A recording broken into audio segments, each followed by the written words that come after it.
샬롬 할렐루야. 욥기입니다. 욥기 9장 19절. 힘으로 말하면 그가 강하시고 심판으로 말하면 누가 그를 호출하겠느냐.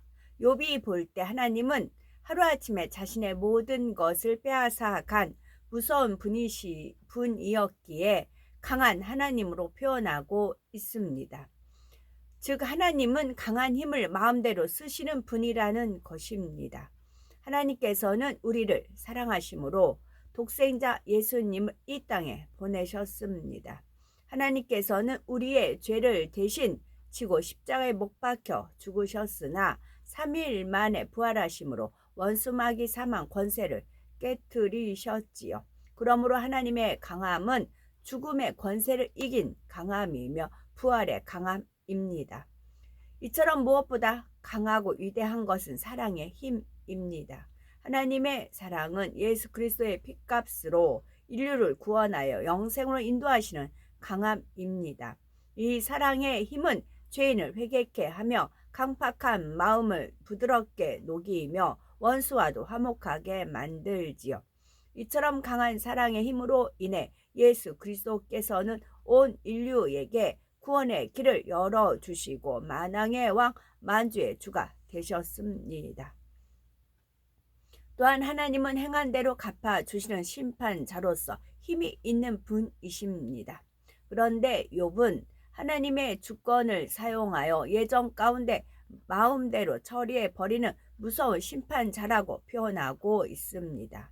우리는 반석이시며 진리 자체이신 예수 그리스도로 인하여 공의로운 심판이 이루어짐을 알아야 합니다. 하나님께서 아들에게 심판하는 권세를 주신 이유는 예수님만이 생명 곧 진리 자체이기 때문입니다. 진리 자체이신 예수님께서 이 땅에서 가르치신 모든 말씀과 친히 본인이 되어 행하셨던 모든 행함이 심판의 기준이 되지요. 그러므로 예수 그리스도를 믿어 생명을 가진 사람은 천국으로, 생명을 갖지 않은 사람은 지옥으로 가는 것입니다. 욥기 9장 20절. 가령 내가 의로울지라도 내 입이 나를 정죄하리니 나는 순전하다마는 내가 나를 돌아보지 아니하고 내 생명을 천히 여기는구나. 여기서 정죄란 자신의 범죄 행위에 대한 대가를 의미하며 폐괴란 부서지고 무너지는 것을 의미합니다. 욥의 속마음은 여전히 스스로 의롭고 정직하며 순전하다고 생각하는데 친구들은 그렇지 않다고 얘기하니 욥은 어쩔 수 없이 자신을 정죄하며 자신의 폐괴함을 증거한다고 표현하는 것입니다. 진정으로 잘못을 인정하는 것이 아니라 그래 내가 잘못했다고 치자 이런 뉘앙스로 말하는 것이죠. 이는 욥의 이중성의 마음을 나타내는 말입니다. 흔히 사람들은 미워하면서 사랑하는 척, 사랑하면서도 미워하는 척, 속으로는 화가 나는데 절제하여 너그러운 채 하기도 합니다. 마음에 없는 엉뚱한 말을 하면서도 그것을 인식조차 못하는 경우도 있습니다. 안 그런 척, 거룩한 척 하는 모든 것들이 거짓되고 이중적인 모습이지요. 중심을 보시는 하나님께서는 겉으로만 죄를 인정하거나 형식적으로 사랑을 표현하는 것에 속지 않으십니다. 마음 중심에서 회개하고 돌이키기를 원하시며 마음에서 우러나는 사랑을 원하신다는 사실을 깨달아 깨끗하고 진실한 마음을 이루어야 하겠죠. 욥은 스스로 순전하다고 결론 지으면서 자신은 아무 잘못이 없는데 젖는 자에 의해 삶이 엉망이 된 현실 앞에서는 자신을 천하게 여길 수밖에 없다고 합니다. 신앙생활을 하는 사람들 중에도 나는 예전에는 부유했고 명예와 권세도 있었는데 하루아침에 망하고 말았습니다 라고 말하는 경우가 있습니다. 이때 문제의 원인을 나의 실수와 부족함으로 돌리고 회개해야 하는데 마치 하나님이 자신을 그렇게 만들었다는 식으로 말하지요. 비록 말을 입 밖에 내지 않았다 해도 그러한 생각 자체가 큰 오산이요 너무나 하나님을 서운케 하는 것임을 알아야 합니다. 돈이나 명예가 있다고 해서 천국에 갈 수 있는 것이 아니니 만일 사업이 망하여 하나님을 찾는 계기가 되었다면 도리어 감사의 고백이 나와야 하지요. 하나님의 자녀가 되어 영생과 천국을 얻는 것이 가장 큰 축복이기 때문입니다. 그러므로 욥처럼 변명하거나 이중성의 마음을 갖는 것이 아니라 진리에 비추어 자기를 온전히 내려놓고 솔직하게 인정할 수 있어야 하겠습니다.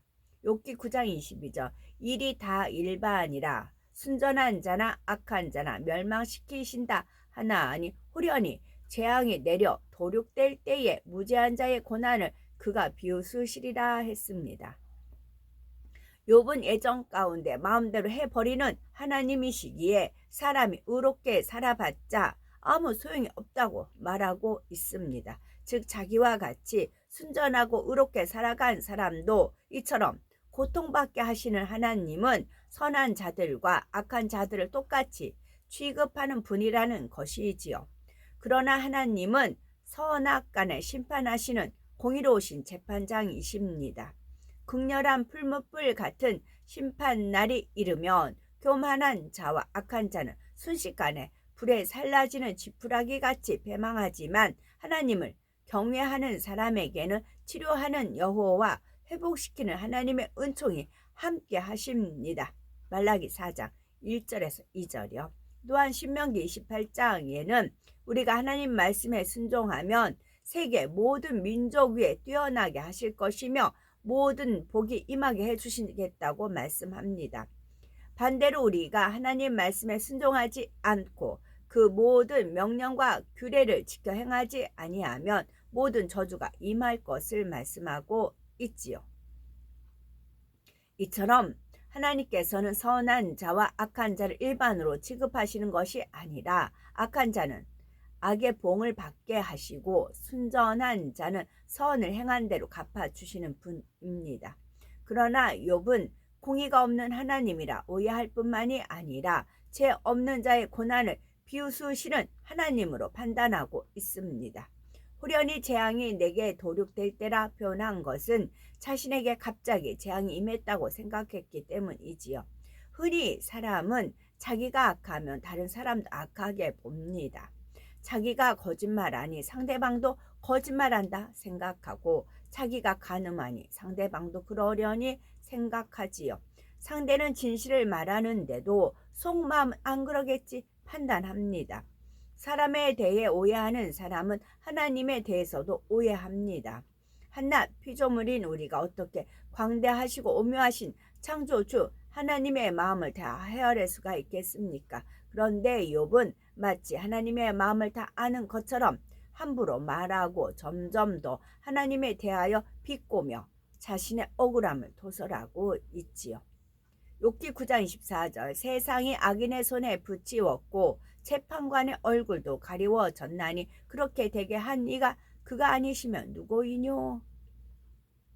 하나님께서는 사람의 깊은 속마음을 감찰하십니다. 욥이 시험이 오기 전에는 순전하고 정직한 자로 인정을 받았지만 하나님께서는 욥의 깊은 속마음에 있는 악을 알고 계셨죠.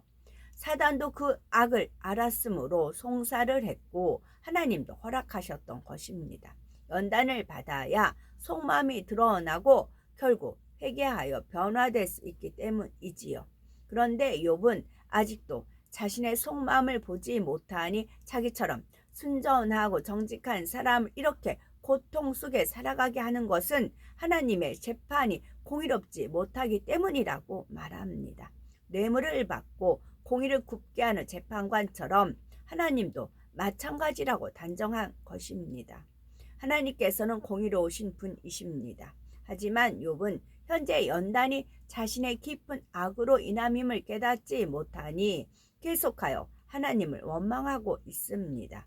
마음속 깊이 자리 잡고 있던 악들이 하나씩 나오기 시작하더니 이제는 거침없이 쏟아져 나옵니다. 욥 자신도 몰랐던 악들이지요. 그러나 욥은 시험이 오기 전 하나님을 경외하여 성실하게 범죄를 드렸으며 행함으로 죄를 짓지 않았고 열심히 이웃을 돌아보는 등 반듯한 삶이었기에 하나님께서 순전하다고 해주셨던 것입니다. 굳이 드러나지 않는 내면의 악을 들춰내신 것이 아니라 욥의 그 당시 모습 그대로를 인정해 주신 것이지요. 욥 또한 자신 잘했던 것만을 생각하니 자신의 악을 발견하지 못하고 있습니다. 욥기 9장 25절 나의 날이 체부보다 빠르니 달려감으로 복을 볼 수 없구나. 그 지나가는 것이 빠른 배 같고 움킬 것에 날아내리는 독수리와도 같구나 했습니다. 나의 날이 체부보다 빠르니 체부란 왕이나 고위 직책에 메시지를 전달하는 보발꾼이나 우편물을 전달하는 사람을 말합니다. 바로 이런 사람들은 소식을 빨리 전하기 위해 바삐 움직이지요. 욥이 나의 날이 체부보다 빠르다 말한 것은 그만큼 시간이 허무하게 지나고 있음을 비유한 것입니다. 즉 자기가 정한 응답의 시간이 있었는데 이제는 그 테두리를 벗어났음을 의미하며 나는 이제 안 되나 보다 체념이 담긴 말이죠. 바다가 배에 지날 때는 물보라를 일으키지만 일단 지나가고 나면 언제 그랬느냐는 듯 흔적조차 없습니다. 이와 같이 욥은 지금 자신의 인생이 아무런 유익도 열매도 없이 허무하게 지나가고 있음을 비유로 말하고 있습니다. 독수리는 공중을 날다가 먹잇감을 발견하면 손살같이 내려와 잡아챕니다. 이는 욥이 허무하게 지나가는 시간에 대한 안타까움을 표현한 동시에 너무나 갈급한 심정을 호소하는 말입니다. 고통이 하루빨리 해결되기를 원하는 갈급함의 표현이며 허무하게 지나가는 하루하루의 흐름이 너무나 고통스러움을 나타내고 있는 것이지요. 친구들이 이러한 욥의 아픈 마음을 읽을 수 있었다면 그의 심령에 맞춰 사랑으로 권면했을 것입니다. 우리는 연단 중에 있는 사람을 대할 때에 욥의 친구들 같이 차갑게 쏘는 것이 아니라 아픈 그 마음을 이해하고 따뜻하게 보듬어 줄 수 있어야 합니다. 무조건 진리의 잣대로 판단하며 다구치는 것이 아니라 먼저 아픔을 공감해 주고 사랑으로 깨우쳐 줌으로 상대가 회개하고 돌이킬 수 있도록 도와주어야 하죠. 선하시고 온전하신 하나님의 마음을 알고 신뢰했던 아브라함은 독자 이삭을 번제로 드리라는 말씀에도 조금의 오해도 하지 않았습니다. 오히려 하나님의 마음을 헤아려 큰 기쁨이 되어 드릴 수 있었지요. 하나님께서는 모든 자녀들이 이런 믿음에 이르기를 원하심으로 연단하십니다. 그 과정에 나고 대고 넘어지는 이들이 있다 해도 알고 참 자녀를 얻기 위해 우리를 단련하시는 것입니다.